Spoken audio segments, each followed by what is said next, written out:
Oke, kita langsung aja ya. Ada satu pertanyaan besar yang kayaknya sering banget kita dengar. Apa benar suatu saat nanti dunia bakal kehabisan minyak bumi? Kedengarannya simpel banget kan? Minyak itu kan sumber daya yang terbatas. Jadi, logikanya ya suatu hari pasti habis. Tapi ternyata, jawabannya itu jauh lebih rumit dari sekedar ya atau tidak.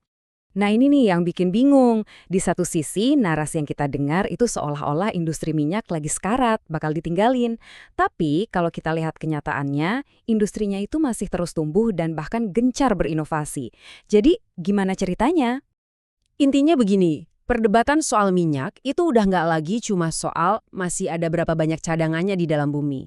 Fokusnya udah geser total. Sekarang, ini lebih ke pertarungan antara teknologi, hitung-hitungan ekonomi, dan yang paling penting, kebijakan soal lingkungan di seluruh dunia. Oke, kita bedah satu-satu ya. Pertama, soal tekanan untuk berubah. Jadi ada kekuatan-kekuatan besar yang mendorong kita semua buat mulai pelan-pelan mengurangi ketergantungan sama minyak. Yang pertama dan yang paling jelas ya soal dampak lingkungan. Ini udah bukan rahasia lagi lah. Proses membakar minyak buat jadi energi itu, ya ada konsekuensi seriusnya buat planet kita. Nah, coba kita lihat detailnya. Kalau kita bakar minyak, itu kan keluar karbon dioksida, yang jadi biang kerok perubahan iklim. Tapi bukan itu aja loh, ada juga nitrogen oksida sama polusi partikulat. Ini tuh partikel super kecil yang bisa masuk ke paru-paru kita dan merusak kualitas udara. Inilah alasan kenapa banyak negara sekarang mati-matian bikin kebijakan buat ngurangin bahan bakar fosil. Terus, tekanan kedua datang dari para penantang baru. Era di mana minyak itu jadi satu-satunya raja di dunia energi, kayaknya pelan-pelan mulai berakhir. Dan inilah mereka, para penantangnya. Ada listrik yang sekarang makin merajai mobil-mobil baru, terus ada hidrogen dan biofuel yang potensinya gede banget, dan tentu saja tenaga surya dan angin yang tumbuhnya pesat gila-gilaan. Semua ini mulai mengambil peran minyak, terutama buat transportasi dan pembangkit listrik. Tapi tunggu dulu, ceritanya nggak selesai di situ.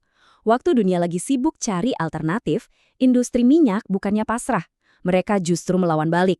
Dan senjata andalan mereka, inovasi teknologi. Kutipan ini bener-bener pas banget. Jadi, jangan bayangin industri minyak itu kayak raksasa tua yang lamban dan ketinggalan zaman. Justru sebaliknya, mereka itu salah satu inovator teknologi paling canggih di dunia. Coba deh kita lihat beberapa teknologinya. Ada pengeboran laut dalam yang bikin kita bisa ngambil cadangan minyak di tempat yang dulu mustahil dijangkau. Terus ada fracking dan pengeboran horizontal yang intinya mereka memecahkan batuan di bawah tanah buat ngeluarin minyak yang terperangkap. Ini benar-benar merevolusi produksi. Ada lagi yang namanya EOR atau Enhanced Oil Recovery yang bisa menghidupkan kembali sumur-sumur tua. Semua teknologi ini pada akhirnya bikin pasokan minyak jadi jauh lebih panjang umurnya. Jadi kita punya dua arus yang berlawanan kan. Di satu sisi ada dorongan kuat buat ninggalin minyak. Di sisi lain ada teknologi yang bikin minyak tetap relevan. Terus gimana akhirnya? Nah jawabannya itu bukan siapa yang menang dan siapa yang kalah. Jawabannya adalah sebuah transisi.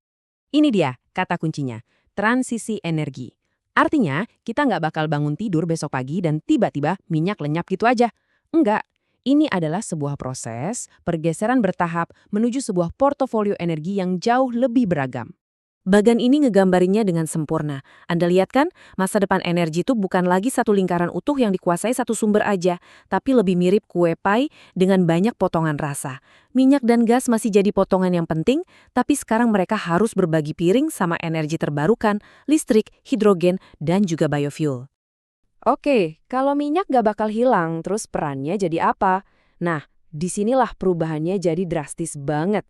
Minyak nggak akan lagi jadi sumber energi serba bisa. Perannya akan jauh lebih spesifik. Dia akan jadi seorang spesialis. Tabel ini ngejelasin semuanya. Untuk mobil pribadi kita sehari-hari, penggunaan minyak bakal terus turun karena makin banyak mobil listrik. Tapi, coba pikirin sektor yang susah banget dialiri listrik, kayak pesawat terbang atau kapal kargo raksasa. Nah, disitulah minyak kemungkinan besar akan tetap jadi raja untuk waktu yang sangat-sangat lama.